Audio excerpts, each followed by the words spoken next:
El vino tinto cayó en las copas, como sangre derramándose sobre cristal. Mis manos no temblaron cuando serví aquella cena que cambiaría nuestras vidas para siempre. Este vino es para dos personas muy especiales, dije con una sonrisa que ocultaba el abismo de dolor que llevaba dentro. Ellos brindaron felices, ajenos al ingrediente secreto que había mezclado con cada gota. Pero permítanme contarles cómo llegué a ese momento de quiebre, a esa noche donde la Rosa María de 63 años, que todos conocían, dejó de existir. Mi nombre es Rosa María Delgado de Cifuentes. Tengo 63 años y durante 38 años construí lo que creía era un matrimonio sólido en Guadalajara, Jalisco.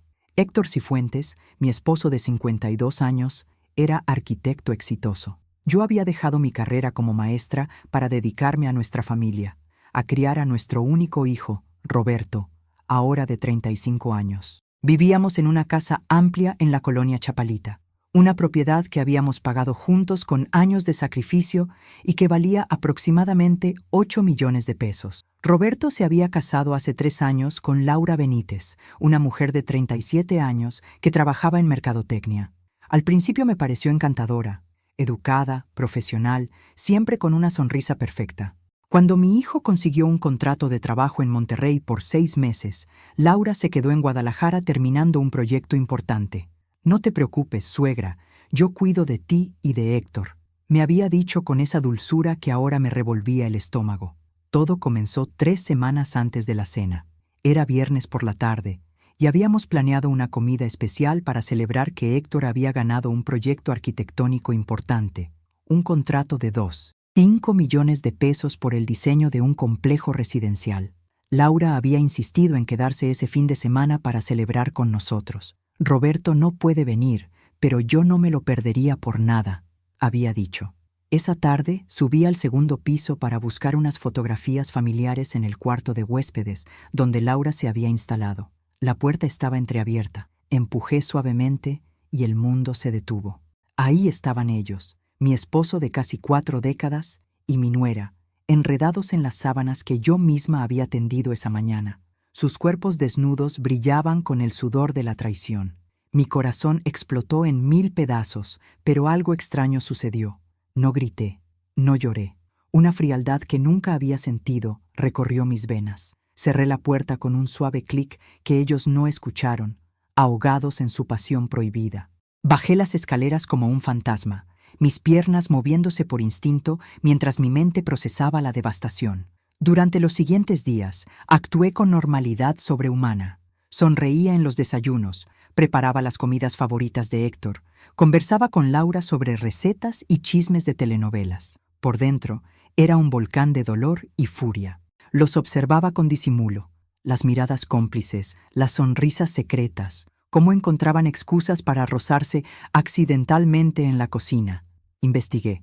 Revisé el teléfono de Héctor mientras dormía y encontré meses de mensajes ardientes. «Eres mucho más mujer que ella», escribía Laura. «Pronto estaremos juntos para siempre», respondía él. Había fotos, videos, planes. Descubrí que llevaban casi un año con esto, desde antes de que Roberto se fuera a Monterrey.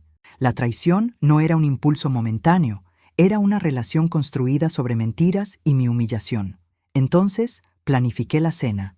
Si has llegado hasta aquí, te pido que me apoyes dándole like a este video para que YouTube lo muestre a más personas que necesitan escuchar esta historia. Suscríbete al canal, porque lo que viene en los próximos capítulos te dejará sin aliento. Y por favor, déjame un comentario diciéndome desde qué ciudad o país me estás viendo y qué hora es allá. Me encanta saber que hay personas en todo el mundo acompañándome en este relato. La noche de la cena llegó con un cielo despejado que contrastaba con la tormenta en mi alma. Había pasado días enteros preparando cada detalle con la precisión de un cirujano. En la mesa del comedor puse mi mantel de lino blanco bordado, el que mi madre me regaló en mi boda y que solo usaba en ocasiones especialísimas. Las velas aromáticas de lavanda creaban una atmósfera íntima y cálida. Los cubiertos de plata brillaban bajo la luz tenue. Preparé chile en nogada, el platillo que Héctor siempre decía era su favorito, el que le recordaba nuestros primeros años juntos, cuando apenas teníamos dinero, pero éramos felices. Cada granada que abrí, cada nuez que pelé, Cada ingrediente que mezclé llevaba el peso de 38 años de matrimonio traicionado. Había invertido 3.500 pesos en los ingredientes más frescos del mercado de Guadalajara. Quería que todo fuera perfecto. El vino fue mi obra maestra, una botella de Chateau Margaux 2010 que Héctor había guardado durante años para una ocasión especial, un vino francés que costaba 15,000 pesos. Qué irónico que esa ocasión especial fuera su propia ruina. En la cocina, lejos de miradas, abrí la botella con cuidado y añadí el ingrediente secreto, una generosa cantidad de ipecacuana, un jarabe natural usado para inducir el vómito en casos de envenenamiento. Lo había comprado en 3 farmacias diferentes para no levantar sospechas, gastando 800 pesos en total. También añadí aceite de ricino, un laxante potente que mi abuela usaba en dosis pequeñas como remedio casero. Esta vez, la dosis no era pequeña, y para completar mi receta de justicia, unas gotas de extracto de chile habanero concentrado que quemaría sus gargantas y estómagos desde dentro. No era veneno mortal, era una lección que sus cuerpos jamás olvidarían. «La cena está lista», anuncié con voz melodiosa. Héctor bajó primero, oliendo a la colonia cara que le había regalado en Navidad, 4,200 pesos tirados en un hombre que no los merecía. Llevaba puesta la camisa azul que yo había planchado esa mañana. Laura apareció minutos después, con un vestido entallado rojo que resaltaba sus curvas, esas curvas que mi esposo había estado explorando a mis espaldas. «Huele delicioso, Rosa María», dijo Laura con esa sonrisa falsa que ahora reconocía perfectamente. «Eres tan buena en la cocina. Roberto es muy afortunado de haberte tenido como madre». Las palabras me atravesaron como cuchillos. Ella hablaba de mi hijo mientras se acostaba con su padre. Respiré profundo y serví los platos con manos firmes. «El chile en nogada requiere amor y paciencia», dije, «como el matrimonio». Héctor me miró con ternura fingida. «Por eso nuestra relación ha durado tanto, mi amor. Tu dedicación». Comieron con apetito, alabando cada bocado. Yo apenas probé mi plato, alegando que había estado picando mientras cocinaba. Cuando terminaron el plato principal, llegó el momento. Me levanté y traje la botella de vino con 3 copas de cristal, las que habíamos comprado juntos en Venecia hace 15 años durante nuestro viaje de aniversario, un viaje que costó 120,000 pesos de nuestros ahorros. «Este vino es muy especial», dije mientras servía las copas. Mi mano rozó el cristal con reverencia. Héctor lo ha guardado por años esperando el momento perfecto. Llené generosamente las copas de Héctor y Laura. En la mía, solo puse un pequeño sorbo de vino puro que había reservado en otra botella. «¿Y cuál es la ocasión?», preguntó Héctor, sus ojos brillando con la arrogancia del hombre que cree salirse con la suya. Me puse de pie y levanté mi copa. Las velas parpadeaban creando sombras danzantes en las paredes. «Este vino es para 2 personas muy especiales», proclamé con voz clara. «Por Héctor, el amor de mi vida durante 38 años, y por Laura, mi querida nuera que ha sido tan cercana a esta familia». Ellos intercambiaron una mirada rápida, casi imperceptible, pero yo la capté. Había complicidad en esos ojos, secretos compartidos. Luego sonrieron ampliamente y levantaron sus copas. «Salud», brindaron al unísono. El vino bajó por sus gargantas. Lo vi deslizarse, carmesí y espeso, llevando consigo mi venganza líquida. Esa noche, después de la cena, me senté en la sala viendo cómo Héctor y Laura conversaban animadamente sobre una serie de Netflix que supuestamente estaban viendo por separado. Sus risas llenaban la casa como si nada estuviera mal, como si no acabaran de beber su sentencia. El reloj de pared marcaba las 11:30 p.m. cuando Laura finalmente subió a su habitación, alegando cansancio. Héctor se quedó conmigo unos minutos más. «Estuvo deliciosa la cena. Mi vida», dijo mientras me daba un beso en la frente, el mismo gesto que había repetido miles de veces durante nuestro matrimonio. Ahora ese beso se sentía como la marca de Judas. Ese vino estaba espectacular. Valió la pena guardarlo tanto tiempo. Todo llega en su momento perfecto. Respondí con una sonrisa enigmática. Las cosas buenas para quienes las merecen y las consecuencias para quienes las buscan. Él no captó el doble sentido. Nunca había sido bueno leyendo entre líneas, incluso después de casi 4 décadas juntos. Me dio otro beso, esta vez en los labios, y subió las escaleras silbando una canción. Lo observé ascender, cada escalón un paso más cerca de su destino. Me quedé despierta toda la noche, no por remordimiento, sino por anticipación. Me senté en el sillón de la sala con una taza de té de manzanilla, la única compañía el tic-tac del reloj y el latido acelerado de mi corazón. Había invertido 38 años de mi vida en este hombre. Dejé mi carrera como maestra, un trabajo que amaba y que pagaba 12,000 pesos mensuales en aquel entonces, para criar a Roberto y mantener el hogar mientras Héctor construía su imperio arquitectónico. Calculé mentalmente, 38 años por 12 meses, 456 meses de salario perdido. A precios actuales, serían aproximadamente 25,000 pesos mensuales, más de 11 millones de pesos en ingresos que sacrifiqué por nuestra familia. Eso sin contar las oportunidades de crecimiento profesional, las pensiones, los beneficios, y él me pagaba con traición. A las 3:47 a.m. escuché el primer ruido, un gemido ahogado desde el segundo piso, seguido de pasos apresurados hacia el baño. Sonreí en la oscuridad. La ipecacuana estaba haciendo su trabajo. Minutos después, más ruidos, arcadas violentas, el sonido inconfundible de alguien vomitando con desesperación. Luego, pasos diferentes, más ligeros, también corriendo al baño. Los gemidos se multiplicaron. Héctor y Laura estaban pagando su primera cuota. A las 5:15 a.m., cuando el sol comenzaba a pintar el cielo de naranja, escuché a Héctor bajar las escaleras. Su rostro estaba pálido como la cera, con ojeras profundas y gotas de sudor en la frente. Se sostenía del barandal como un anciano. Rosa María, su voz era apenas un susurro ronco. Creo que algo en la cena nos cayó mal. Laura y yo hemos estado vomitando toda la noche. Me duele el estómago como si tuviera cuchillos dentro. ¿En serio?, pregunté con preocupación perfectamente actuada. Qué extraño. Yo me siento perfectamente bien. Quizás fue el chile. Ya sabes que a veces puede ser pesado para estómagos sensibles. Otro gemido de dolor escapó de sus labios mientras se doblaba, sujetándose el abdomen. Su cara se contorsionó en una mueca de agonía. Es peor que cualquier indigestión que haya tenido. Siento que me estoy muriendo. ¡Exagerado!, dije con una risa ligera. Seguro es solo un malestar pasajero. Descansa un poco. Pero no fue pasajero. Durante toda la mañana los escuché sufrir. Las arcadas, los gemidos, las carreras desesperadas al baño.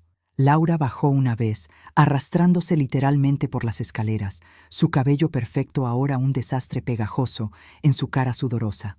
Rosa María, por favor, suplicó con voz quebrada. Llama a un doctor. Esto no es normal. Siento que mis intestinos están en llamas. Déjame prepararte un té de manzanilla, ofrecí dulcemente. Es lo que mi abuela siempre recomendaba para el malestar estomacal. A las 11:00 a.m., Héctor ya no podía más. Desde el baño, con voz desesperada gritó: «¡Rosa María! ¡Llama a una ambulancia! ¡Esto es serio!». Tomé mi teléfono con calma deliberada y marqué el número de emergencias. «Necesito una ambulancia», dije con tono preocupado. «Mi esposo y mi nuera tienen una intoxicación alimentaria severa». La ambulancia llegó a las 11:43 a.m. con sirenas que alertaron a todo el vecindario. Los paramédicos subieron rápidamente las escaleras con camillas y equipo médico. Encontraron a Héctor tirado en el piso del baño, demasiado débil para levantarse, y a Laura en su habitación en posición fetal, llorando de dolor. Ambos estaban deshidratados, pálidos y temblando. «¿Qué comieron?», preguntó uno de los paramédicos mientras revisaba los signos vitales de Héctor. «Chile en nogada casero y vino tinto», respondí. «Yo también comí lo mismo y estoy perfectamente bien. No entiendo qué pudo haberles caído mal».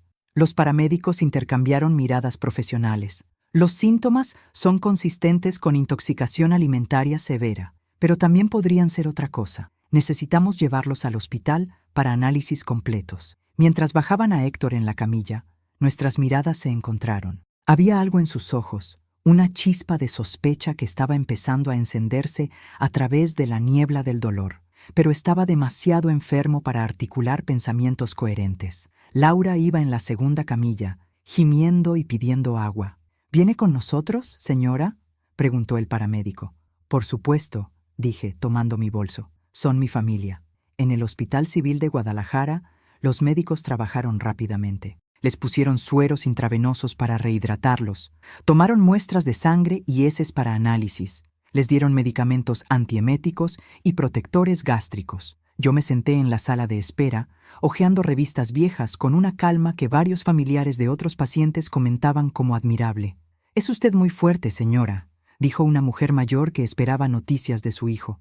Yo estaría deshecha de los nervios. «He aprendido que el pánico no ayuda en las crisis», respondí con una sonrisa serena.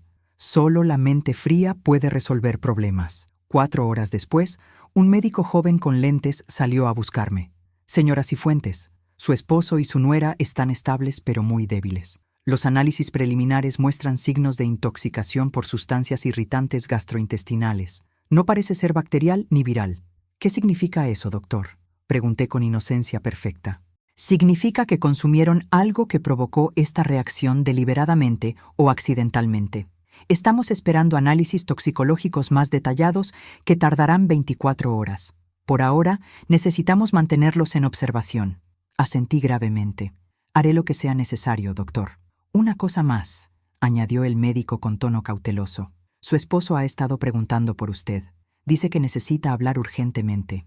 Cuando entré a la habitación compartida donde habían colocado a Héctor y Laura, el contraste con sus estados anteriores era dramático.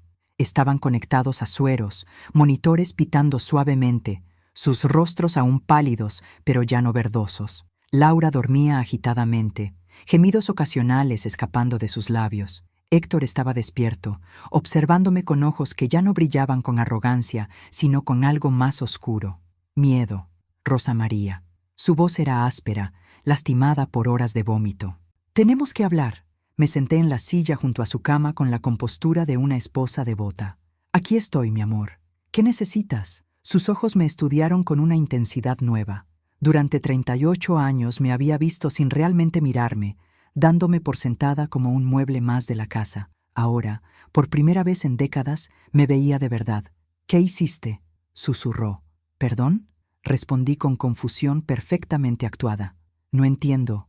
«El vino», dijo lentamente, cada palabra un esfuerzo. «Tú bebiste de tu copa, pero Laura y yo, nosotros», se detuvo, su cara contrayéndose en una mueca de dolor que no era solo física. «Están enfermos y delirando», dije suavemente, tocando su mano con ternura. «El médico dijo que fue una intoxicación. Probablemente el vino estaba echado a perder». «El vino costó 15,000 pesos», gruñó. «Estaba almacenado correctamente. No estaba malo. Entonces fue el chile. Quizás la carne de los chiles estaba contaminada. Tú también comiste el chile y estás perfecta». Su voz subió, haciendo que una enfermera asomara la cabeza con preocupación. «¿Todo bien aquí?», preguntó la enfermera. «Todo está bien», respondí con calma.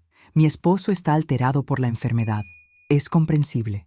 La enfermera se retiró y volví mi atención a Héctor. Me incliné cerca de él, mi voz bajando a un susurro que solo él podía escuchar. «Descansa, Héctor. Necesitas recuperar fuerzas. Ya hablaremos cuando estés mejor». Vi el momento exacto, cuando la comprensión completa golpeó sus ojos. Sus pupilas se dilataron y su respiración se aceleró, haciendo que los monitores pitaran más rápido. Tú lo sabías», balbuceó. Me levanté y alicé mi falda con dignidad. «¿Sabía qué, mi amor? Solo sé que preparé una cena especial para 2 personas especiales y que ambos la disfrutaron mucho». Salí de la habitación dejándolo con sus pensamientos tóxicos, tan venenosos como el contenido de su cuerpo. Pasé esa noche en un hotel cerca del hospital, el Hotel Morales Historical and Colonial, una habitación que me costó 1,800 pesos. No podía volver a esa casa todavía, a ese espacio contaminado con mentiras y traición. Necesitaba claridad mental para los siguientes pasos. Desde la ventana de mi habitación observaba las luces de Guadalajara parpadeando en la noche, cada luz una vida diferente, un drama diferente. Mi teléfono sonó a las 7:23 am. Era Héctor. Su nombre brillaba en la pantalla como una acusación. Dejé que sonara 3 veces antes de contestar, saboreando cada timbre como una pequeña victoria. «¿Sí?», contesté con voz neutral. «Amor, ¿qué hiciste?». Su voz era una mezcla de pánico, dolor y furia contenida. Los médicos encontraron ipecacuana y aceite de ricino en nuestros análisis toxicológicos. Dijeron que alguien nos envenenó deliberadamente. ¡Qué terrible!, respondí con calma. ¿Tienen idea de quién pudo hacer algo así? No te hagas la tonta conmigo, Rosa María, gritó, y escuché a enfermeras de fondo diciéndole que se calmara. Tú preparaste la cena, tú serviste el vino, solo nosotros dos nos enfermamos. Y eso me rompe el corazón, Héctor. No entiendo cómo pudo pasar. Yo también comí de todo. Mentira, te vi apenas probar tu plato, y tu copa de vino tenía menos de la mitad que las nuestras. Tengo 63 años, dije suavemente. Ya no como como antes. Mi estómago es más delicado. Hubo un silencio largo, solo interrumpido por su respiración agitada. Luego, con voz más controlada pero llena de amenaza, habló. Los médicos tienen que reportar esto a las autoridades. Es intento de envenenamiento. La policía va a venir a investigar. Perfecto, respondí con genuina calma. Yo también quiero que se investigue. Es horrible pensar que alguien quiso lastimar a mi familia. Aunque hice una pausa deliberada. ¿Estás seguro de que quieres que la policía investigue todo, Héctor? Absolutamente todo. Otro silencio. Este era diferente, pesado con la comprensión de lo que yo estaba implicando. ¿Qué quieres decir?, preguntó, pero su voz había perdido el filo. Quiero decir que una investigación completa examinaría todo lo que ha estado pasando en nuestra casa, todo lo que ha estado pasando en el cuarto de huéspedes, por ejemplo. Los investigadores revisarían teléfonos, mensajes, historiales. ¿Estás preparado para eso? El silencio se extendió tanto que pensé que había colgado. Voy para allá, dije finalmente. Tenemos mucho de qué hablar. Llegué al hospital a las 9:00 a.m. con un maletín pequeño. Laura había sido dada de alta esa mañana temprano, sus síntomas menos severos que los de Héctor. Solo él permanecía hospitalizado. Cuando entré a su habitación privada, que costaba 3.500 pesos la noche, lo encontré sentado en la cama, conectado todavía al suero, pero mucho más alerta. Sus ojos me siguieron mientras cerraba la puerta y corría la cortina. Los médicos dijeron que puedo irme esta tarde. Comenzó con voz ronca. Pero antes de eso, necesito entender qué está pasando. Me senté en la silla visitante, crucé las piernas y abrí mi maletín. Saqué mi tablet y se la pasé sin decir palabra. En la pantalla había una foto, una de muchas que había tomado aquella tarde fatal. Héctor y Laura en el cuarto de huéspedes, sus cuerpos enredados, sus caras claramente visibles. Vi cómo la sangre drenaba de su rostro. Sus labios se movieron, pero no salió ningún sonido. Hay 47 fotos más, dije con voz tranquila. Y videos. También tengo capturas de pantalla de meses de mensajes entre ustedes, conversaciones donde planean cómo deshacerse de mí, donde hablan de mi dinero, de la casa, de cómo van a estar juntos cuando yo ya no sea un obstáculo. Rosa María, comenzó, pero levanté mi mano. No he terminado. También tengo extractos bancarios mostrando los 340,000 pesos que transferiste a una cuenta conjunta con Laura el mes pasado. Dinero de nuestra cuenta de ahorros, la que construimos juntos durante 38 años. Y tengo el contrato preliminar de un departamento en la playa en Puerto Vallarta, a nombre de ustedes dos, valuado en 8 millones de pesos. ¿Necesito continuar?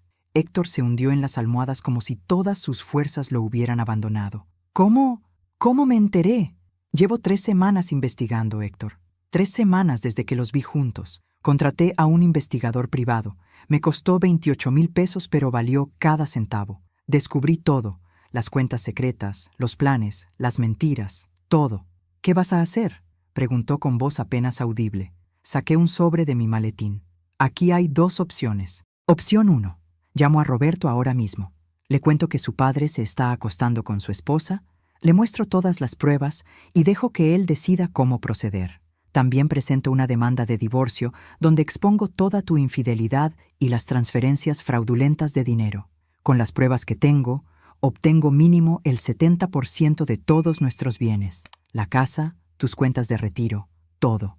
¿Y la segunda opción?, susurró.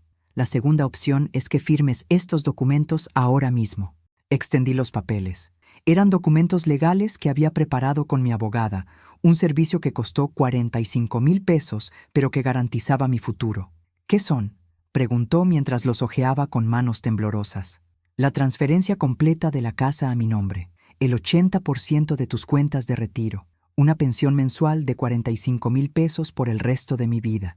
y tu silencio absoluto sobre lo que pasó en la cena. Esto es extorsión. No, mi amor, sonreí. Esto es justicia.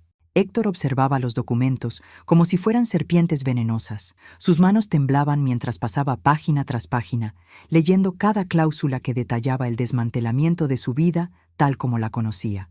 El silencio en la habitación del hospital era denso, interrumpido solo por el pitido rítmico del monitor cardíaco y el roce del papel. «Esto me deja sin nada», dijo finalmente, su voz quebrada como vidrio. 38 años de trabajo, mis ahorros, mi casa, todo. «Te deja sin lo que me pertenece», corregí. «Cuando dejé mi carrera para apoyar la tuya, invertí mi futuro en el nuestro. Cada cliente que conseguiste mientras yo mantenía el hogar, cada proyecto que completaste mientras yo criaba a nuestro hijo, cada peso que ganaste fue posible porque yo estaba ahí. Eso no fue un regalo, Héctor. Fue una inversión que ahora estoy cobrando. Roberto va a preguntarse qué pasó. No puedo simplemente transferirte todo sin explicación. Le dirás que estás reorganizando tus finanzas para el retiro, que quieres asegurar mi futuro por amor. Serás creativo». Me incliné hacia adelante.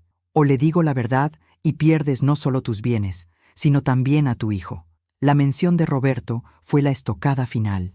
Vi cómo Héctor cerraba los ojos, lágrimas silenciosas rodando por sus mejillas. Por primera vez en décadas lo vi llorar. Parte de mí, la parte que todavía recordaba al joven arquitecto del que me enamoré hace 38 años, sintió una punzada de tristeza, pero era una parte pequeña, ahogada por el océano de traición.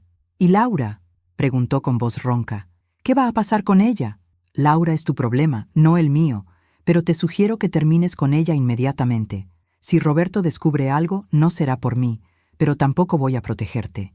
Busqué en mi bolso y saqué una pluma, una Mont Blanc, que le había regalado en nuestro 25 aniversario. Costó 18,000 pesos. Qué apropiado que firmara su rendición con el símbolo de nuestros años juntos. «Firma, Héctor, o llamo a Roberto ahora mismo».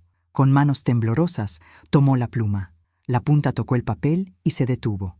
«¿Alguna vez me amaste?», preguntó de repente, sus ojos rojos encontrando los míos. «¿O todo esto es porque quieres el dinero?». La pregunta me sorprendió. Después de todo lo sucedido, después de la traición y la humillación, todavía tenía el descaro de cuestionar mis sentimientos. «Te amé durante 38 años, Héctor. Te amé cuando éramos pobres y compartíamos un departamento de una habitación. Te amé cuando trabajabas 16 horas al día y yo te esperaba despierta. Te amé cuando Roberto nació y tú estabas en una obra y no pudiste llegar al hospital. Te amé a través de cada sacrificio, cada compromiso, cada momento difícil». Hice una pausa, dejando que las palabras flotaran entre nosotros. «Pero tú mataste ese amor cuando pusiste tus manos sobre mi nuera, cuando decidiste que 38 años de dedicación no valían tu fidelidad». Héctor comenzó a firmar. Cada documento llevaba tiempo. La transferencia de la casa requería su firma en 5 lugares diferentes, los documentos de las cuentas bancarias en 3, el acuerdo de pensión en otros 2. Con cada firma, veía cómo su rostro se transformaba. La arrogancia que siempre había llevado como una segunda piel se desprendía, dejando solo un hombre roto y asustado. Cuando terminó de firmar el último documento, yo lo revisé cuidadosamente. Todo estaba en orden. Guardé los papeles en mi maletín con la satisfacción de quien acaba de ganar la partida más importante de su vida. «Ya puedes irte a casa», dije mientras me levantaba. «Pero no a mi casa. Busca un hotel o quédate con Laura. Me da igual. Tienes 3 días para recoger tus cosas personales. Después, cambiaré las cerraduras». «¿3 días?», protestó débilmente. «¿Ni siquiera me das una semana? Te doy más de lo que tú me diste a mí. Yo no tuve preparación para tu traición. Al menos tú sabes qué esperar». Me dirigí a la puerta, pero me detuve. «Ah, y Héctor, sobre el envenenamiento. Si decides reportarlo a la policía, considera que también tendré que mostrarles todas las pruebas de tu adulterio y fraude financiero. La investigación se volverá muy pública, muy vergonzosa. ¿Vale la pena?». No esperé su respuesta. Salí de la habitación con la cabeza en alto, mis tacones repiqueteando en el piso de linóleo con el ritmo de la victoria. En el pasillo, una enfermera me sonrió con simpatía. «¿Cómo está su esposo, señora?». «Recuperándose», respondí con una sonrisa enigmática. «Aunque la convalecencia será larga». Salí del hospital hacia el sol brillante de Guadalajara. El aire nunca había olido tan fresco, tan lleno de posibilidades. Saqué mi teléfono y marqué un número que había guardado hacía semanas. Licenciada Martínez, dije cuando contestó mi abogada. Tengo los documentos firmados. Proceda con los registros inmediatamente. Excelente, Rosa María, respondió ella con satisfacción profesional. Los documentos estarán registrados legalmente en 48 horas. Después de eso, son irreversibles. Colgué y me permití un momento de pura satisfacción. Pero sabía que esto era solo el comienzo. Todavía tenía que enfrentar a Laura, y esa conversación sería igual de intensa. Conduje hasta la casa, mi casa ahora, y estacioné en la entrada. El jardín que había cuidado durante décadas lucía hermoso bajo el sol. Las bugambilias que planté hace 20 años cubrían las paredes con flores fucsias. Todo esto era mío, finalmente y legalmente mío. Mi teléfono vibró. Era un mensaje de Laura. Rosa María, necesitamos hablar. ¿Puedo pasar por la casa? Sonreí mientras escribía mi respuesta. Por supuesto, querida. Te espero. La segunda fase de mi plan estaba por comenzar. Laura llegó a las 4:00 p.m. exactamente. La vi desde la ventana de la sala estacionar su BMW blanco, un auto que mi hijo le había comprado con tanto orgullo hace 2 años, 680,000 pesos de regalo de aniversario. Llevaba lentes oscuros que no podían esconder completamente las ojeras y la palidez que todavía marcaban su rostro. Sus movimientos eran lentos, cautelosos, como si su cuerpo todavía estuviera recordando el dolor de hace 2 noches. Abrí la puerta antes de que tocara el timbre. Laura, pasa. Te preparé té de hierbas. Debe ser suave para tu estómago.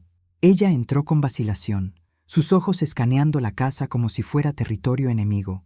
Y tenía razón en sentirse así. Le señalé el sofá de la sala, el mismo sofá donde tantas veces habíamos conversado sobre trivialidades, recetas, chismes del vecindario, planes para las fiestas familiares. ¿Cómo te sientes?, pregunté mientras servía el té en tazas de porcelana china, parte del juego que compramos en un viaje a Beijing hace 12 años. Mejor, respondió con voz tensa. Los doctores dijeron que me recuperaré completamente en unos días. Tomó la taza con manos que temblaban ligeramente. Rosa María, necesito hablar contigo sobre algo importante. Yo también necesito hablar contigo, dije con tono amable. Pero primero, prueba el té. Es de manzanilla con menta, muy calmante. Ella olió el líquido con sospecha obvia antes de dar un sorbo pequeño. Vi la desconfianza en sus ojos, el miedo de que hubiera puesto algo más en su bebida. Casi me hizo reír. Esta vez, el té era simplemente té. Ya había hecho mi punto. Está bien, dijo después de tragar. Rosa María, sé que esto es difícil, pero Héctor y yo tenemos que contarte algo. Preferíamos hacerlo juntos, pero él todavía está muy débil. ¿Ah, sí?, dije con falsa curiosidad. ¿De qué se trata? Laura respiró profundo, preparándose para el discurso que probablemente había ensayado. Héctor y yo nos hemos enamorado. Sé que suena terrible, y créeme, nunca planeamos que esto pasara, pero los sentimientos son incontrolables. Hemos estado tratando de luchar contra esto durante meses, pero ya no podemos negarlo. La escuché con expresión neutral, tomando sorbos de mi té. Continúa. Héctor va a pedirte el divorcio, y yo voy a hablar con Roberto. Sé que esto destruirá a tu familia, y lo siento profundamente, pero tienes que entender que esto es amor verdadero. Héctor y yo estamos destinados a estar juntos. Había lágrimas en sus ojos, lágrimas que supongo eran reales según su narrativa retorcida. ¿Cuánto tiempo?, pregunté con calma. ¿Perdón? ¿Cuánto tiempo llevan con esto? Quiero saber cuánto tiempo estuvieron mintiendo en mi cara. Laura bajó la mirada a su té. Casi 1 año. Comenzó en la fiesta de Navidad del año pasado. Roberto estaba borracho y se durmió temprano. Héctor y yo nos quedamos hablando, tomando vino, y simplemente pasó. 1 año. 12 meses de mentiras elaboradas. 12 meses donde me besaban en la mejilla mientras planeaban mi reemplazo. La furia que había estado conteniendo amenazaba con explotar, pero mantuve mi máscara de calma. Ya veo, dije suavemente. ¿Y el departamento en Puerto Vallarta? ¿Cuándo planeaban mudarse ahí? La cara de Laura se congeló. ¿Cómo sabes del departamento? Sé muchas cosas, Laura. Sé de la cuenta bancaria conjunta con 340,000 pesos. Sé de los mensajes donde me llamas la vieja estorbo. Sé de los planes que tenían para después de divorciarnos. Lo sé todo. Laura se puso de pie abruptamente, derramando té en su blusa. ¿Nos espiaste? ¿Revisaste nuestros teléfonos? Me protegí. Corregí con voz firme. Porque a diferencia de ti, yo no soy una ingenua que cree en las apariencias. Tienes que entender, suplicó Laura, su voz subiendo de tono. Héctor no es feliz contigo. No lo ha sido durante años. Tú eres parte de su pasado. Yo soy su futuro. Él me ama de una manera que nunca te amó a ti. Esas palabras estaban diseñadas para herirme, para romperme. Y lo hicieron, pero no de la manera que ella esperaba. No me rompieron en tristeza, sino que cristalizaron mi resolución. ¿Sabes qué es lo gracioso, Laura? Dije mientras me levantaba y caminaba hacia ella. Que Héctor te dijo exactamente lo que querías escuchar. Te dijo que no me amaba, que éramos solo compañeros de cuarto glorificados, que tú eras su alma gemela. Pero ¿sabes qué me dijo a mí hace 5 meses, cuando celebramos nuestro aniversario 37? Que yo era su roca, su ancla, que no podía imaginar la vida sin mí. Estaba mintiendo. Todos están mintiendo. Exploté finalmente. Tú le mientes a mi hijo. Héctor me mintió a mí.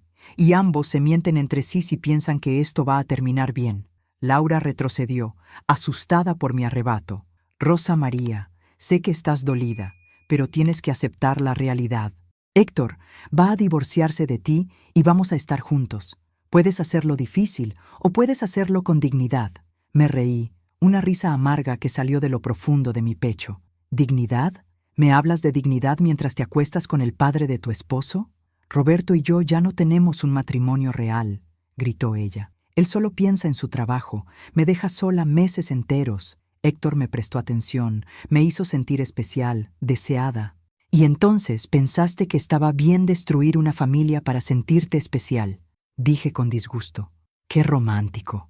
No esperaba que lo entendieras, dijo Laura, recuperando algo de su compostura. Eres de una generación diferente. Para ti, el matrimonio es solo un papel, un compromiso sin pasión. Pero Héctor y yo tenemos algo real. Caminé hacia mi bolso y saqué mi tablet. Quiero mostrarte algo, Laura. Algo que demuestra cuán real es lo que tienes con Héctor. Le mostré capturas de pantalla de conversaciones recientes entre Héctor y yo. Mensajes de hace apenas 2 semanas. Eres el amor de mi vida. No puedo esperar a que envejezcamos juntos. Laura es solo una distracción, un capricho de mediana edad. Mensajes que Héctor me había enviado mientras simultáneamente le declaraba amor eterno a ella. Vi cómo la sangre drenaba de su rostro mientras leía. Esto no puede ser real. Él me dijo que tú y él apenas se hablaban. Héctor es un mentiroso experto, Laura. Te mintió a ti tanto como me mintió a mí. La diferencia es que yo ya no le creo. Laura se desplomó de nuevo en el sofá, las capturas de pantalla destruyendo la fantasía que había construido. No, él me ama, me lo ha demostrado. Te usó, dije sin piedad. Y ahora tengo que mostrarte algo más. Saqué los documentos firmados por Héctor. Héctor me transfirió la casa, el 80% de sus ahorros, y acordó una pensión mensual.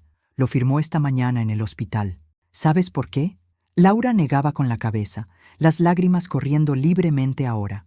Porque le di a elegir, dárselo todo voluntariamente o perderlo en un divorcio escandaloso donde exponía su adulterio.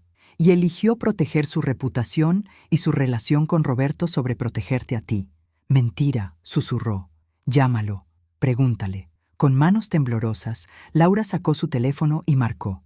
Puse el altavoz para que yo también pudiera escuchar. ¿Laura? Contestó Héctor con voz cansada. Héctor, Rosa María me está diciendo que le transferiste todo. Dime que no es verdad. Un silencio largo. Luego, Laura, tenemos que hablar. ¿Es verdad? Otro silencio. Sí. Laura colgó sin decir otra palabra. El teléfono cayó de sus manos al suelo. Se quedó ahí sentada, mirando al vacío, su mundo perfecto desmoronándose. Es hora de que te vayas, Laura, dije con firmeza, pero no sin algo de compasión. A pesar de todo, ella también había sido manipulada. Y sugiero que pienses muy bien qué le vas a decir a mi hijo. Laura se levantó como un zombi, recogió su teléfono y caminó hacia la puerta. Se detuvo en el umbral. ¿Envenenaste el vino? Ustedes envenenaron mi vida primero, respondí. Yo solo devolví el favor. Laura se fue sin mirar atrás. Cerré la puerta y me apoyé contra ella. permitiéndome finalmente liberar el aliento que había estado conteniendo. La confrontación había sido más difícil de lo que anticipé, pero necesaria. Mi teléfono vibró. Era Roberto. Mamá, ¿podemos hablar?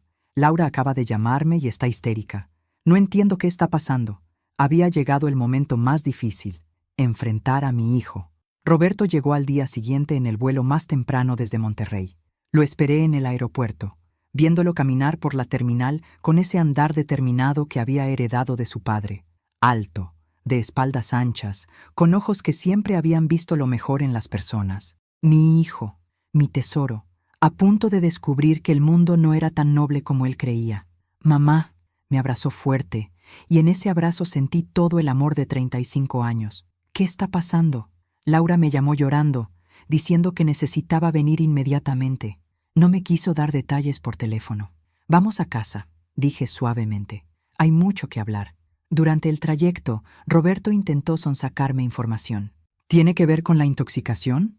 El hospital me llamó diciendo que papá y Laura estuvieron internados. ¿Fue grave? Se recuperarán. Fue todo lo que dije. En casa, preparé café, el café fuerte que a Roberto le gustaba desde que era adolescente. Nos sentamos en la cocina, ese espacio donde habíamos compartido tantas conversaciones a lo largo de los años. Conversaciones sobre su primer día de escuela, su primera novia, sus sueños de arquitectura siguiendo los pasos de su padre. Hijo, comencé, y mi voz se quebró por primera vez en días. Lo que voy a decirte destruirá la imagen que tienes de tu padre y de Laura. Quisiera poder protegerte de esto, pero mereces saber la verdad. Me estás asustando, mamá, dijo Roberto, su rostro poniéndose pálido. Saqué mi tablet y se la pasé. Antes de decir nada más, quiero que veas esto. Son fotos y mensajes. No quiero que pienses que estoy inventando nada. Vi cómo Roberto hojeaba las evidencias. Su cara pasó por múltiples transformaciones: confusión inicial, incredulidad, luego un reconocimiento horrible y finalmente una ira que nunca había visto en él. Sus manos apretaban la tablet tan fuerte que pensé que la rompería. ¿Cuándo? ¿Cuánto tiempo? No podía formar frases completas. Casi un año, desde la Navidad pasada. Roberto se levantó abruptamente, tirando la silla. Caminó de un lado a otro de la cocina como un animal enjaulado. Mi padre y mi esposa... ¡Por un año! Golpeó la pared con el puño, dejando una marca en el yeso. ¿Y tú cuánto tiempo lo has sabido? 3 semanas. Los vi juntos en el cuarto de huéspedes. 3 semanas, me gritó, y su grito me atravesó el corazón. ¿Y no me dijiste nada? ¿Cómo pudiste guardar esto por 3 semanas? Porque necesitaba protegernos, respondí con firmeza. A ti y a mí. Necesitaba asegurar nuestro futuro antes de que ellos pudieran quitárnoslo todo. Le mostré los documentos firmados por Héctor. Le expliqué las cuentas secretas, el departamento en Puerto Vallarta, los planes que habían hecho. Con cada revelación, veía a mi hijo romperse un poco más. Papá me enseñó todo sobre integridad, dijo Roberto, las lágrimas finalmente brotando. Me dijo que un hombre se mide por su palabra, por cómo trata a su familia, y todo este tiempo, todo fue mentira. Me levanté y lo abracé mientras lloraba. Mi hijo de 35 años, llorando como el niño de 8 que había sido cuando se cayó de su bicicleta y se rompió el brazo. Lloré con él, nuestras lágrimas mezclándose, el dolor compartiéndose. Lo siento mucho, hijo, susurré. Siento no haberte podido proteger de esto. ¿Y Laura? Preguntó cuando se recuperó lo suficiente para hablar. ¿Ella dónde está? No lo sé. Le mostré las evidencias ayer. Creo que se está quedando en un hotel. Necesito verla. Necesito escucharlo de su boca. Roberto, no sé si es buena idea. Necesito escucharlo de su boca, gritó de nuevo. Necesito que me mire a los ojos y me diga que se acostó con mi padre. No pude detenerlo. Tomó su auto y se fue, dejándome sola con mi café frío y mi corazón roto. Durante las siguientes 4 horas, caminé por la casa sin propósito, recogiendo objetos al azar. Una fotografía de nuestra boda, un dibujo que Roberto hizo en el kinder, un recuerdo de unas vacaciones familiares en Cancún, donde habíamos gastado 85,000 pesos y fuimos tan felices. Cada objeto era un recordatorio de la vida que había construido, la familia que había creído real, ahora revelada como una ilusión frágil. Roberto regresó al anochecer. Su cara estaba hinchada de tanto llorar. sus ojos rojos y perdidos. Se desplomó en el sofá de la sala. Me confirmó todo, dijo con voz muerta. Dijo que se enamoraron, que no pudieron evitarlo, que yo la descuidaba. Me echó la culpa a mí, mamá. Dijo que si yo hubiera sido mejor esposo, esto nunca habría pasado. No es tu culpa, dije con fiereza. Nada de esto es tu culpa. También fui a ver a papá al hotel donde está quedándose. El Fiesta Americana, habitación 612, 2.800 pesos la noche, según me dijo. La amargura en su voz era palpable. Me dijo lo mismo, que se enamoró, que estas cosas pasan, que eventualmente lo entendería. Ni siquiera se disculpó, solo me dio excusas. Roberto me miró con ojos que habían envejecido años en un día. ¿Qué hiciste con el vino, mamá? Laura dijo que los envenenaste. Era el momento de la verdad completa con mi hijo. Les puse ipecacuana, aceite de ricino y extracto de chile habanero. No era para matarlos, era para hacerlos sufrir como yo había sufrido, para hacerles sentir aunque sea una fracción del dolor que me causaron. Esperé su juicio, su condena. En cambio, Roberto preguntó, ¿cuánto les diste? Suficiente para que pasaran la noche del infierno en el hospital. Mi hijo asintió lentamente. Bien, esa simple palabra, ese apoyo inesperado, me quebró de una manera que nada más había logrado. Lloré de verdad por primera vez, no lágrimas de furia o dolor, sino de alivio de que mi hijo me entendiera. Voy a divorciarme de Laura, dijo Roberto con determinación, y voy a asegurarme de que no obtenga ni un peso de mí. Tengo mis propias pruebas ahora. ¿Y tu padre? No sé si alguna vez podré perdonarlo. Me robó a mi esposa, mamá. ¿Cómo perdono eso? No tenía respuesta. Algunos dolores no tienen cura, solo tiempo que eventualmente los hace más soportables. Quédate aquí esta noche, ofrecí. Tu cuarto todavía está como lo dejaste. Roberto aceptó. Esa noche, con mi hijo durmiendo en su habitación de la infancia, me permití pensar en el futuro por primera vez. Un futuro sin Héctor, sin Laura, pero con mi hijo a mi lado y mi dignidad intacta. Había ganado la batalla, pero el precio había sido mi familia destruida. ¿Valió la pena? Mirando la luna por la ventana de mi habitación, decidí que sí. La verdad siempre vale la pena, sin importar cuánto duela. Los siguientes días fueron un torbellino de abogados, documentos y conversaciones difíciles. Roberto contrató a la mejor abogada matrimonialista de Guadalajara, la licenciada Patricia Ramírez, quien cobraba 85,000 pesos por manejar casos de divorcio complicados. Juntos, construimos casos simultáneos contra Héctor y Laura, que eran inquebrantables. Mi abogada, la licenciada Martínez, había registrado oficialmente todos los documentos que Héctor firmó. La casa con valor catastral de 8 millones de pesos ahora estaba a mi nombre exclusivo. Las cuentas bancarias, que contenían 2.3 millones de pesos en ahorros combinados, habían sido divididas. 1.84 millones para mí, 460,000 para Héctor. Sus cuentas de retiro, valuadas en 4.7 millones de pesos, ahora eran 80% mías, 3.76 millones bajo mi control. Héctor intentó pelear. Por supuesto que lo hizo. 3 días después de firmar los documentos, apareció en la casa con un abogado diferente, un hombre joven y agresivo llamado Alfonso Rendón, que trabajaba en un despacho de corporativo y claramente estaba fuera de su elemento en casos familiares. Señora Cifuentes, comenzó el abogado Rendón con tono pomposo. Mi cliente firmó esos documentos bajo coacción mientras estaba enfermo y medicado en el hospital. Son inválidos. La licenciada Martínez, quien había venido preparada para esta confrontación, sonrió con frialdad profesional. Su cliente firmó mientras estaba consciente, con todas sus facultades mentales, como lo confirma el personal del hospital. Además, si su cliente desea argumentar coacción, tendremos que presentar en corte exactamente qué información lo coaccionó. ¿Está preparado su cliente para que toda su correspondencia con la señora Laura Benítez se vuelva parte del récord público? Vi cómo el color drenaba del rostro de Héctor. El abogado Rendón miró a su cliente con confusión. ¿Héctor? ¿De qué está hablando? No importa, murmuró Héctor. Olvídalo. Además, continuó la licenciada Martínez, tengo testimonio firmado de un investigador privado licenciado y evidencia fotográfica y digital que establece claramente el adulterio de su cliente con la nuera de mi clienta. En un divorcio contencioso, mi clienta obtendría probablemente el 85% de los bienes. Mi cliente fue generosa al conformarse con el 80% y establecer una pensión razonable. El abogado Rendón se volvió hacia Héctor con incredulidad. ¿Te acostaste con tu nuera? ¿Con la esposa de tu hijo? Héctor no respondió. La vergüenza en su rostro era respuesta suficiente. Creo que hemos terminado aquí, dijo la licenciada Martínez, recogiendo sus documentos. Los documentos son legales y vinculantes. Buenos días, caballeros. Los vi irse. Héctor caminando con hombros caídos, su abogado regañándolo en voz baja. Una pequeña victoria, pero dulce.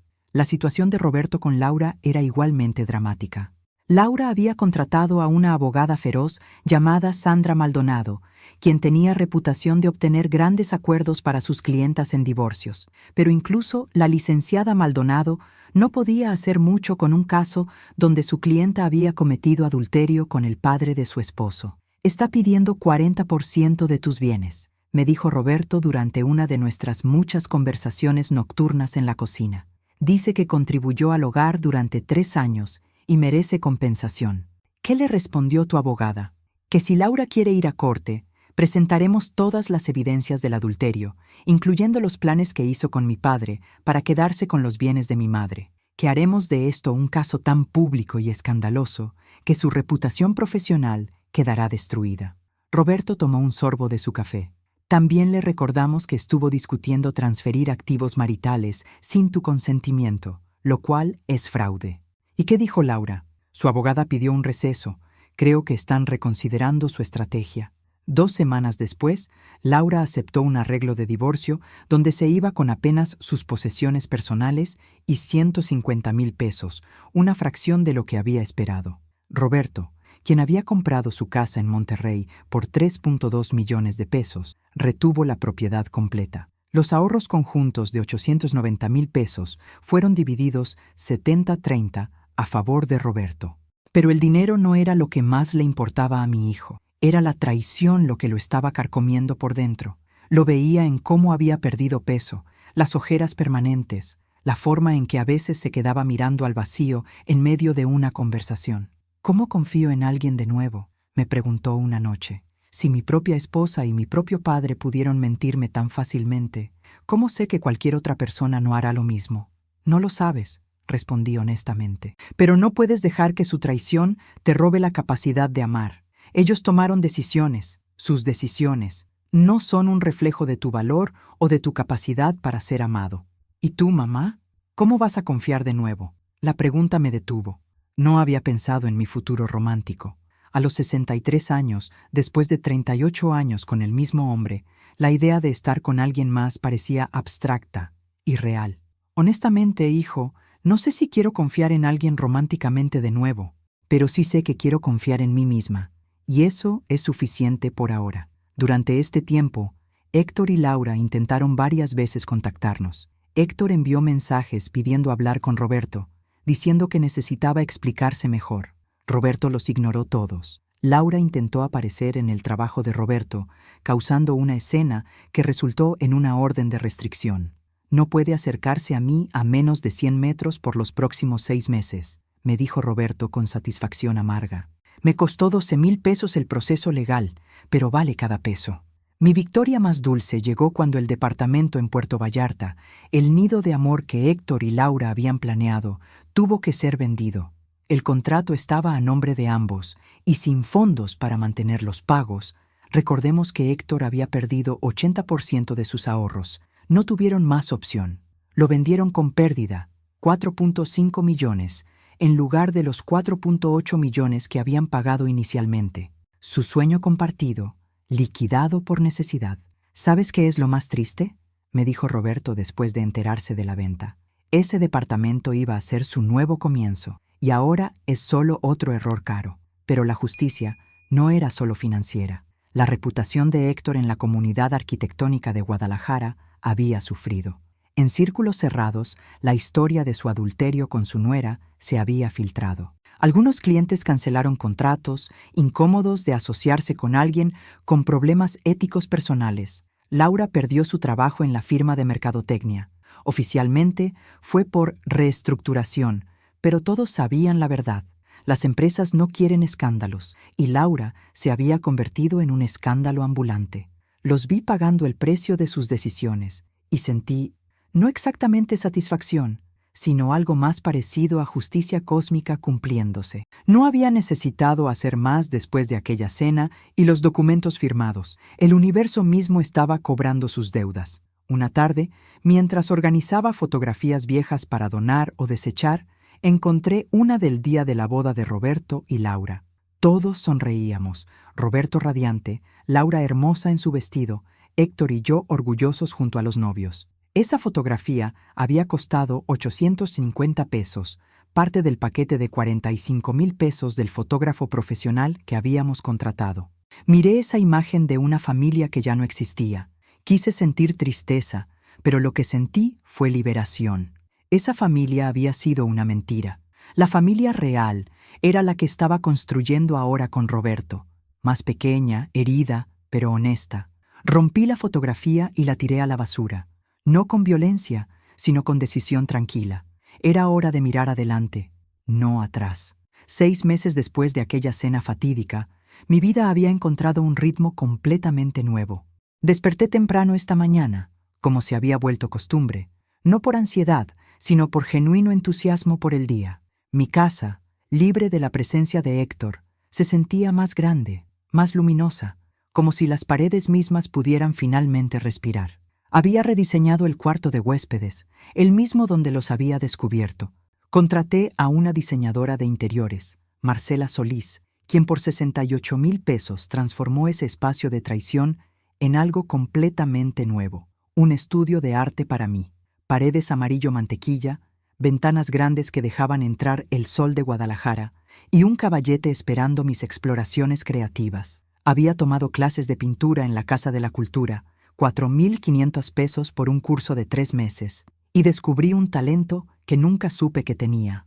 Mi primer cuadro completo colgaba en la sala, una representación abstracta de una mariposa emergiendo de un capullo oscuro.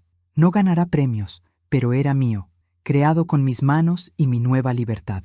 Roberto había vuelto a Monterrey, pero nos hablábamos diariamente. Su voz sonaba más fuerte ahora, menos quebrada. Había comenzado terapia, 2,200 pesos por sesión semanal, y me decía que lo estaba ayudando a procesar todo. «Conocí a alguien, mamá», me dijo en nuestra última llamada, su voz mezclando esperanza y miedo. «Se llama Daniela.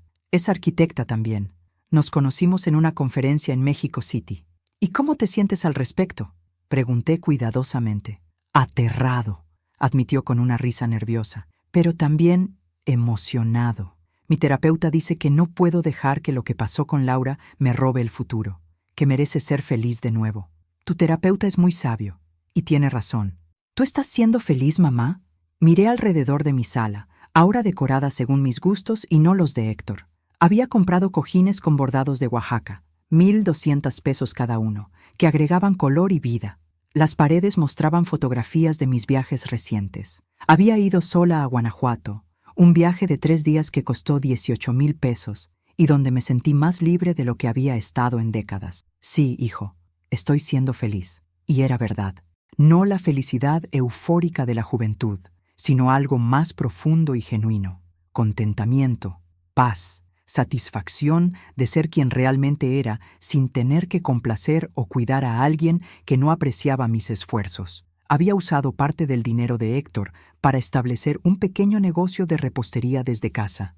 Siempre me había encantado hornear y ahora vendía pasteles personalizados para eventos. Ya había ganado 47,000 pesos en 4 meses, dinero que era completamente mío, ganado con mi talento y trabajo. Una tarde, mientras decoraba un pastel de boda, irónicamente, recibí una llamada de un número que no reconocí. «¿Rosa María Delgado?», preguntó una voz masculina desconocida. «Sí, ¿quién habla?». «Soy Fernando Torres, abogado. Represento a Héctor Cifuentes en un asunto delicado. ¿Podríamos reunirnos?». Mi corazón se aceleró. Todos los documentos están finalizados legalmente. No hay nada más que discutir. No se trata de los documentos, se trata del incidente de la cena. Mi cliente está considerando presentar cargos por intento de envenenamiento. Después de meses de silencio, Héctor estaba jugando su última carta. Me senté, procesando esta información. Después de 6 meses, qué interesante timing. Mi cliente ha estado procesando el trauma de lo que le hiciste. Estuvo hospitalizado. Pudo haber tenido consecuencias graves. Dígale a su cliente que presente los cargos si quiere, dije con calma, que me sorprendió incluso a mí. Pero recuérdele que yo también tengo evidencias de adulterio, fraude financiero y conspiración para despojarme de bienes matrimoniales. Evidencias que no han sido presentadas públicamente todavía, pero que podrían ser si esto va a corte. Hubo un silencio. Haré saber esto a mi cliente. Haga eso. Y dígale algo más de mi parte. Dígale que lo perdono. ¿Perdón? Héctor arruinó 38 años de matrimonio por una aventura que duró un año. Perdió a su hijo, su reputación, su dinero y su dignidad. Está viviendo en un departamento de 2 habitaciones que renta por 8,500 pesos mensuales, trabajando en proyectos pequeños porque los grandes clientes ya no confían en él. Su castigo ya está en marcha. No necesito agregar a eso. Yo se lo diré. Y también perdono a Laura. Ella perdió su carrera, su esposo y su lugar en esta familia. Está regresando a vivir con sus padres a sus 37 años. Ambos están pagando por sus decisiones cada día. Colgué y regresé a mi pastel. La manga de decorar se sentía pesada pero familiar en mi mano. Cada rosa de betún que formaba era perfecta, delicada, hermosa, igual que mi nueva vida. Nunca más supe del abogado Torres. Héctor nunca presentó cargos. Creo que finalmente entendió que había perdido todo lo que tenía valor real. No el dinero o la casa, sino la familia y el respeto. 2 semanas después, recibí una carta certificada. Era de Héctor, escrita a mano. Rosa María, no espero que leas esto, y menos que me respondas, pero necesito escribirlo de todas formas. Fui un tonto, peor que un tonto. Fui un cobarde y un traidor. Destruí 38 años de un buen matrimonio por algo que no era ni real ni duradero. Laura y yo terminamos hace 2 meses. Sin el secreto y la emoción prohibida, no teníamos nada, solo culpa y vergüenza. He perdido a mi hijo. Roberto no responde mis llamadas. Perdí mi reputación, perdí mi hogar, pero lo que más duele es que perdí a la única persona que realmente me conocía y me amaba a pesar de todos mis defectos, tú. No pido perdón porque sé que no lo merezco. Solo quiero que sepas que me arrepiento cada día y que si pudiera retroceder el tiempo, nunca habría puesto en riesgo lo que teníamos por algo tan vacío. Espero que seas feliz. Te lo mereces más que nadie. Héctor, leí la carta 2 veces. La primera vez con lágrimas, la segunda vez con una sonrisa triste. Era la disculpa que había esperado pero que ya no necesitaba. Había sanado sin ella. Guardé la carta en un cajón, no para guardarla como tesoro, sino simplemente para recordar que las personas pueden arrepentirse, que las decisiones tienen consecuencias, que la justicia, eventualmente, encuentra su camino. Esa noche, organicé una cena en mi casa. Invité a Roberto, quien vino desde Monterrey con Daniela, una mujer encantadora con risa fácil y ojos amables. Invité a mi hermana Clara, quien había sido mi roca durante estos meses difíciles. Invité a amigas del curso de pintura y del grupo de lectura al que me había unido. La mesa estaba puesta hermosamente. 12 personas compartiendo risas, vino, sin aditivos esta vez, y comida deliciosa. En el lugar donde solía sentarse, Héctor había una planta nueva. Una orquídea blanca que había costado 680 pesos y que representaba mi nuevo comienzo. Durante el postre, Roberto levantó su copa. Un brindis para mi madre, Rosa María, la mujer más fuerte, inteligente y valiente que conozco, la que me enseñó que la dignidad no se negocia y que la justicia, aunque tarde, siempre llega. Todos brindaron. Yo sonreí, lágrimas de felicidad genuina rodando por mis mejillas. Estas eran lágrimas diferentes a las que había llorado aquella noche cuando descubrí la traición. Aquellas eran lágrimas de dolor. Estas eran lágrimas de triunfo. Gracias, dije cuando el brindis terminó. Gracias a todos por estar aquí, por ser parte de mi nueva familia, la familia que elijo, no la que me impusieron las circunstancias. Mientras servía el pastel que había horneado esa mañana, un 3 leches con fresas, 450 pesos en ingredientes premium, pensé en todo lo que había pasado. La traición, la venganza, el dolor, la sanación. Todo había llevado a este momento. rodeada de personas que genuinamente me apreciaban, en una casa que era verdaderamente mía, viviendo una vida auténtica. ¿Valió la pena? Cada momento difícil, cada lágrima, cada decisión difícil. Sí, valió la pena absolutamente, porque al final no se trataba de la venganza ni del dinero. Se trataba de recuperar mi poder, mi voz, mi vida. Se trataba de enseñarle a mi hijo que el respeto propio no es negociable. Se trataba de demostrarme a mí misma que a los 63 años, después de casi 4 décadas de matrimonio, todavía podía reinventarme. Soy Rosa María Delgado de Cifuentes, aunque pronto solo seré Rosa María Delgado de nuevo, sin el apellido de un hombre que no supo valorarme. Tengo 63 años, una casa hermosa, un negocio creciente, un hijo maravilloso y un futuro brillante por delante. Y si hay algo que esta experiencia me enseñó, es esto: nunca es tarde para elegir tu propia felicidad. Nunca es tarde para defender tu dignidad. Y nunca es tarde para servir justicia a quienes te traicionaron. Mi historia no terminó con aquella cena envenenada. Mi historia comenzó ahí. Y este nuevo capítulo está siendo escrito por mí, con mis reglas, a mi manera. Porque la mejor venganza no es el sufrimiento ajeno. La mejor venganza es construir una vida tan maravillosa que tus traicionadores solo puedan mirar desde lejos y lamentar todo lo que perdieron. Y yo, Rosa María Delgado, estoy viviendo mi mejor vida. Si llegaste hasta aquí, si esta historia te tocó el corazón o te hizo reflexionar, te pido que me apoyes. Dale like a este video para que YouTube lo muestre a más personas. Suscríbete al canal porque tengo muchas más historias de superación, justicia y renacimiento que compartir. Y déjame un comentario contándome desde dónde me estás viendo y qué hora es allá. Me encanta saber que hay personas en todo el mundo que creen, como yo, que nunca es tarde para reclamar tu poder y tu felicidad. Nos vemos en la próxima historia. Cuídate mucho, valórate siempre y recuerda, tu dignidad no es negociable.